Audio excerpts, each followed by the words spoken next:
గురించి కాదు. నిన్న ఆర్సెల్ మెటల్ ఆ ఫ్యాక్టరీ శంకుస్థాపన ఇవన్నీ జరిగినప్పుడు పోటాపోటీగా మాట్లాడారు. నిజానికి మెటల్ అన్న ఆయన అంతర్జాతీయ స్థాయిలో ఇవన్నీ కూడా పెట్టిన వ్యక్తి. ఆయన ఆంధ్రప్రదేశ్ మీద సెంటిమెంట్తోనూ రాలేదు, లేదా రాజకీయాలతో లోబడిపోయేది కూడా ఏమీ లేదు. కానీ వీళ్ళు పోటాపోటీగా దీంతో వస్తుంది. ఇంకా చెప్పాలంటే ఇక ప్రపంచంలోనే ఇది చాలా అగ్రగణ్యం అయిపోతుంది అన్న స్థాయిలో మాట్లాడారు. పక్కనే విశాఖ ఉక్కు యొక్క విషాదకరమైన పరిస్థితిని గురించి మటుకు ఏదో మెన్షన్ చేయలేదని కాదు, చేశారు. కానీ విశాఖ ఉక్కును మించి మొత్తం ఫోకస్ అంతా మెటల్ మీద పెట్టారు. ఇంకా అందులో ఏమీ రెండో మాట లేదు. ఇంకా నారా లోకేష్ గారు అయితే ఒక 20 నిమిషాలు లేకపోతే 30 నిమిషాలు ఒక జూమ్ కాల్తో అనేది ఎంత మారిపోయింది. దాంతోనే నొప్పించారు. ఆయన మాట్లాడి ఉండొచ్చు, కానీ ఇంత పెద్ద ప్రపంచ కుబేరులు ఒక జూమ్ కాల్తోనో ఒక అది ఇంకో దాంతోనే వాళ్ళు మారుతారని అనుకోలేము. వాళ్ళ లెక్కలు వాళ్ళకు ఉన్నాయి, వాళ్ళ సంబంధాలు వాళ్ళకు ఉన్నాయి. ఇది ఒకరోజు వ్యవహారం కూడా కాదు. ఈ క్రమంలో పవన్ కళ్యాణ్ కూడా మాట్లాడారు. పవన్ కళ్యాణ్ మాట్లాడుతూ దురంధర్ ఎఫెక్ట్ అంది అదే. చంద్రబాబు నాయుడు గారు రాజకీయ దురంధరుడు, ఇప్పుడు దురంధర ఎక్కువగా కనిపిస్తుంది కదా.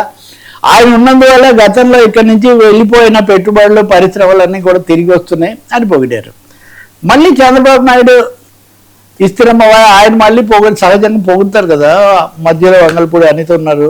ఆయన ఏమన్నారంటే అన్నీ చేస్తున్నాము చక్కగా అని చెప్తూ పవన్ కళ్యాణ్ బేషరతుగా మద్దతు ఇస్తున్నారు, అన్కండిషనల్ సపోర్ట్. ఈ బేషరతు ఏం బేషరత్ అంటే వాట్ డస్ ఇట్ మీన్ యాక్చువల్గా?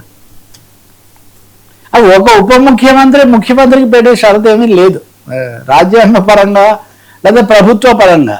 కానీ రాజకీయంగా పెట్టే అవకాశం మటుకు ఉంది.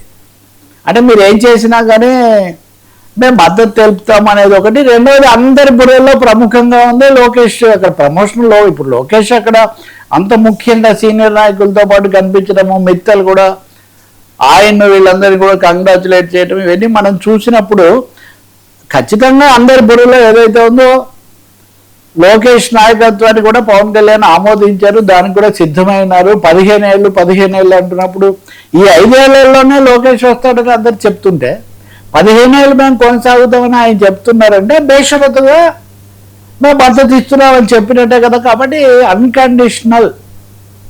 అన్కండిషనల్ సపోర్ట్ టు తెలుగుదేశం అని చంద్రబాబు చెప్పింది. అక్కడ ఎవరైనా అనొచ్చు మీరు లేనిపోయిన అర్థాలు తీస్తున్నారని. మా రాజకీయ నాయకులు అందులో ముఖ్యమంత్రులు 4వ సారి 5వ సారి ఉన్నవాళ్ళు అంత తేలిగే వాళ్ళేమి మాట్లాడరు. పవన్ కళ్యాణ్ ఎలాంటి కండిషన్స్ పెట్టట్లేదు. పవన్ కళ్యాణ్ మమ్మల్ని సంపూర్ణంగా కూటమి కొనసాగడానికి మద్దతు ఇస్తున్నారు అన్నది చంద్రబాబు చెప్పిన క్లియర్ మెసేజ్ అనేది అయితే మనకు అర్థమవుతుంది. దానికి తగినట్టు ఆయన పొగడ్తలు అవి కూడా ఉన్నాయి. అయితే దీనికి రెండో సైడ్ ఏమంటే ఇంతగా ఎందుకు చెప్పాల్సి వచ్చింది మనం తర్వాత ఇది పాయింట్ మనం దాంట్లో కవర్ చేయొచ్చు. సార్ చిరంజీవికి టీడీపీ కామెంట్స్ పై ఫైర్. ఎస్, ఎందుకు చంద్రబాబు నాయుడు గారు అంతగా చెప్పాల్సి వచ్చిందంటే నిన్ననే జనసేన నాయకుడు సీనియర్ గాది వెంకటేశ్వర ఆయన మనం మాట్లాడాం చిరంజీవిని అన్ని అంటుంటే జనసేన వాళ్ళు స్పందించరేంటి, వీళ్ళు స్పందించరేంటి అని. నిన్న ఆయన మీటింగ్ పెట్టి స్పందించారు. ఏం మాట్లాడినా మీరు తప్ప ఏమన్నారు, పరిశ్రమకు పెద్దగా 2 తెలుగు రాష్ట్రాల్లో ఉన్నాయనగా ఆయన మీరు కూడా అవార్డులు ఇవ్వండి, ప్రోత్సహించండి అని చెప్పారు. దాంట్లో ఆయన కొరిగేది ఏముంది? ఆయన్ను మీరు ఇష్టం వచ్చినట్టుగా మాట్లాడతారా? నేను నిజంగా కొన్ని చూసా, చాలా అగ్లీ కామెంట్స్ చేశారు చిరంజీవి మీద. చిరంజీవిని కొంతమంది అయితే చాలా చులకనగా చేయడము, కొన్ని లేనిపోయిన ప్రస్తావనలు, ఇవి చిరంజీవికి చాలా మనస్తాపం కలిగించాయని నేను మీకు సాధికారికంగా చెప్పగలను. నేను ఏం మాట్లాడాను, నా మీద ఇంతగా విరుచుకుపడుతున్నారు, మీరు కూడా అవార్డులు ఇవ్వండి. పక్క రాష్ట్రం అంటే తప్పే ఉంది దాంట్లో. పక్క రాష్ట్రం కాదు, నేను ఆంధ్రప్రదేశ్ అని పేరు తీస్తే అప్పుడు ఆంధ్రప్రదేశ్ అన్నారని కూడా అనేవాళ్ళు కదా. కాబట్టి పక్క రాష్ట్రమే కాదు తెలుగు రాష్ట్రం అని కూడా నేను అన్నాను. అంటే నాకు తెలిసింది, తెలియ వచ్చింది నేను చెప్తున్నా. పక్క రాష్ట్రం తెలుగు రాష్ట్రం అన్న